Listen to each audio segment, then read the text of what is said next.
Imagine being 19 years old, sitting inside a fighter plane, your hands trembling, not from fear of dying, but from knowing you are not supposed to return.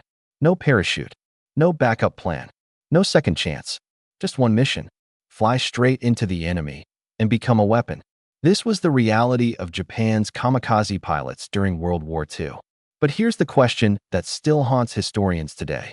Why would thousands of young men willingly choose death over surrender? The answer isn't simple. It's a story of honor, pressure, fear, and a nation pushed to the brink. By 1944, Japan was losing the war. The once powerful empire was now struggling. Its navy was shattered. Its air force was weakening. And American forces were closing in fast. Island after island fell. There was no turning back. Japan's leaders knew something terrifying. They didn't have enough planes. They didn't have enough fuel. And most importantly, they didn't have enough time. So they turned to something extreme. A strategy that would shock the world forever. Kamikaze. The word means divine wind. A reference to a legendary storm that once saved Japan from invasion centuries ago. But this time, the storm would be human. Kamikaze missions weren't just military operations. They were psychological transformations. Young pilots, some barely out of school, were told, "You are not just soldiers, you are saviors of Japan." They were trained quickly, given just enough skills to fly, but not enough to survive combat. Because survival was never part of the plan. Before their final mission, many pilots took part in rituals. They wore white headbands called hachimaki, symbols of courage. They drank sake, like a ceremonial goodbye. They wrote farewell letters to their families. Some smiled, some cried, some stayed silent. But almost all of them understood one thing. This was their last day alive.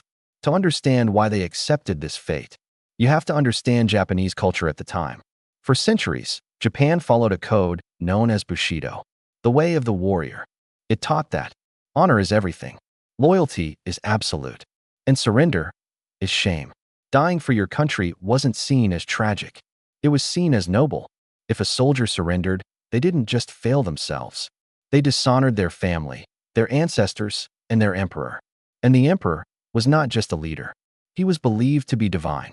So when pilots were told to sacrifice themselves, it wasn't just an order.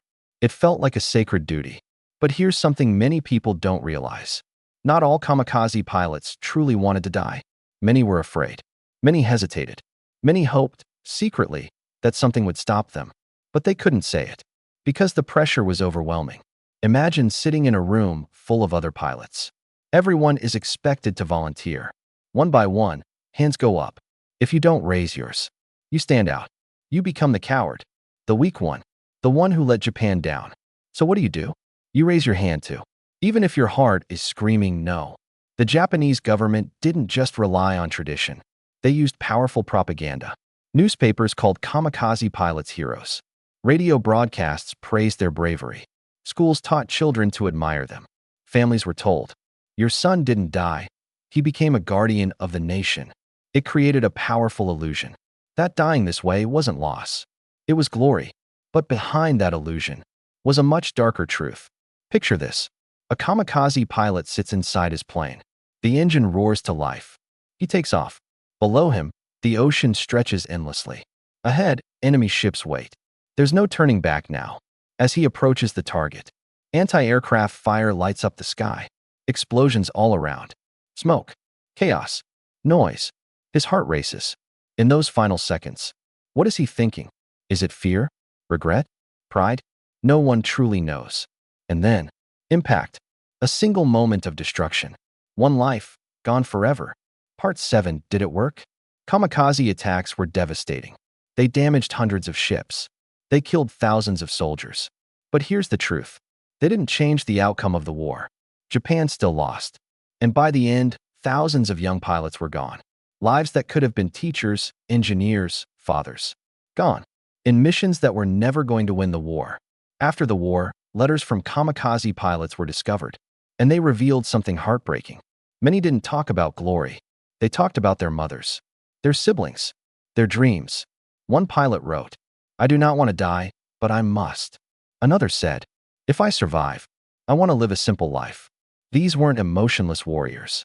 They were human, young, scared, and caught in something bigger than themselves. So why did Japanese pilots choose death over surrender? It wasn't just one reason.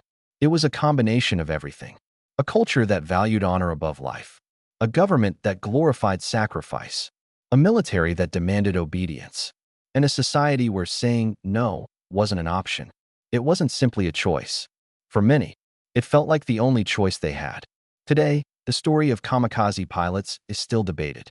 Were they heroes, victims, or something in between? Maybe the real answer is this. They were young men, placed in an impossible situation, asked to make the ultimate sacrifice for a war that was already lost. And as we look back at history, one thing becomes clear. The most powerful weapon in war is not a plane, not a bomb, but the human mind shaped by belief, fear, and duty. Final line, strong close.